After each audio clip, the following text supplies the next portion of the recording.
Try not to die. Okay, well, there's a little traffic out there. In case we're homesick for Pleasant, Mark. You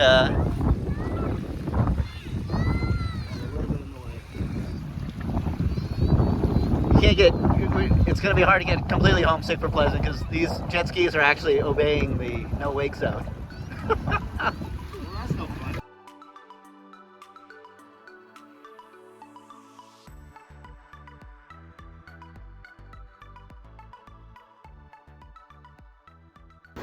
Hey guys, it's Ben with AWKWA, Arizona Windsurfing, Kiteboarding, and Wingfoiling Association, and it is a very special day today. We are here for the first time at Bartlett Lake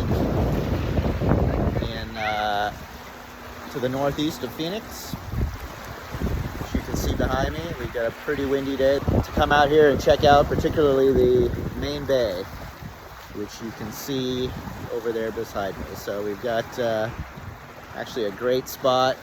Gonna rig up and let's check it out.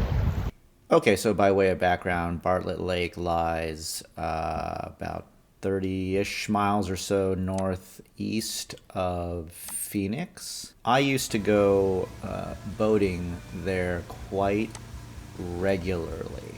And since picking up windsurfing and later on wingfoiling and windsurf foiling, I really wanted to try and get back. Lake Pleasant, which is our usual hangout, has just basically become a zoo on weekends. It is increasingly difficult to find a space to park at our usual launch at Sunset Ridge. On the weekends, you find way too many violations of the no wake. At least the last Sunday I was out there several weeks ago, I saw entirely too many.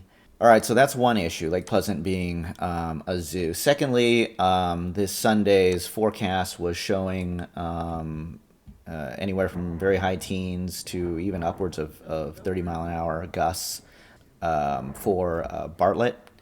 Also, my own personal experience having boated here is that particularly when it's windy, most of the boats and jet skiers don't want to deal with that. And so what they'll do is they'll just flee right away into the back. So the water level is actually a little bit higher than shown here. So we parked like right about here. Turned out to be a great rigging area. It was, as you can see here, it was flat. And also, the personal highlight for me, my favorite thing of the whole experience was actually the surface, the ground, the substrate, and it was fantastic to rig on. Also, it being much further away from town than Lake Pleasant, a lot less accessible. There just flat out were fewer people. I'm not saying that we did not encounter traffic every now and then, but particularly compared to Pleasant on a weekend day this time of year, it was nothing. And to my point about Lake Pleasant earlier, I didn't see a violation of the no wake zone once. We saw more Maricopa County Sheriff Ribs patrolling this no wake area in one afternoon than I've seen all of the entire season at Lake Pleasant. Whereas I can guarantee you if I was at Pleasant on this afternoon, I would have seen enough violations to need two hands to count. So the fact that the dam is here and this massive opening between the hills, you get kind of a wind tunnel effect into the bay, meaning that you have actually an onshore situation. To further that point, you do need to transit through the no wake area. You can kind of see these buoys. You do need to kind of work your way through the no wake zone area to get to the main part of the bay. There's really no other way around it. If you want to be able to play out here, you've actually got to go through the no wake zone. And so you will encounter a lot of, and we did encounter a lot of jet skis and boats coming, both launching and trying to go to the back, as well as those coming in and waiting to trailer up or recover. The next issue I encountered certainly was there's a lot of mines out there, meaning a lot of obstacles, and namely these granite boulders that lie underneath the surface that really you don't see until it's too late. Just trying to tack my way out, navigate my way out. While fortunately I was just taxiing, I wasn't on foil, but I did end up hitting. My guess it was probably one of these guys, and it knocked me right off my board, and I had to kind of start all over again. Particularly if you're foiling. If you're windsurfing, you're on fin, it's not that big a deal. But yeah, if you're like me and you were rocking a 90 centimeter mast, yeah, there was some dicey moments out there, let's say. But I think everybody came through unscathed. Next, the wall that we spoke of, these mountains or hills to the immediate west, they do funnel and disrupt and channel the wind in very, very strange ways. So this was certainly something that was a little vexing during the afternoon, particularly as I was just trying to get back in.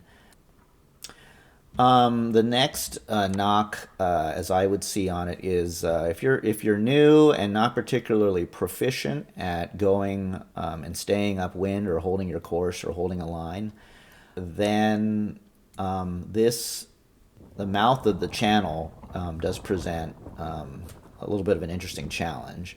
I wouldn't totally recommend it until and unless you're very good at being able to hold a line crosswind or upwind. Now, on the flip side, the good news is when you do when the water level is this low, you do have these little inlets and coves, which provide a fantastic way to practice your crosswind or upwind sailing skills. In order to launch, in order to park and launch where we did, a high clearance vehicle is absolutely necessary. Would I go back to Bartlett? I would, if I could be assured of wind. If the water level, secondly, if the water level was this low as it was or as pictured here, and thirdly, if I had access to or could, as I did, carpool with or in a high clearance vehicle to carry all my stuff and set up down by the shore, then I absolutely would go back to Bartlett. All right, folks, and that is my recap and review of our fun day trip to Bartlett Reservoir, aka Bartlett Lake, northeast of Phoenix in Arizona. So for those of you looking for a new place to wing or windsurf or windsurf foil, I hope you enjoyed this video and learned something. Until the next AWKWA Roadie, this has been with AWKWA.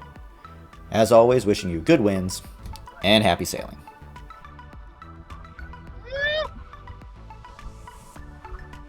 Yeah, buddy.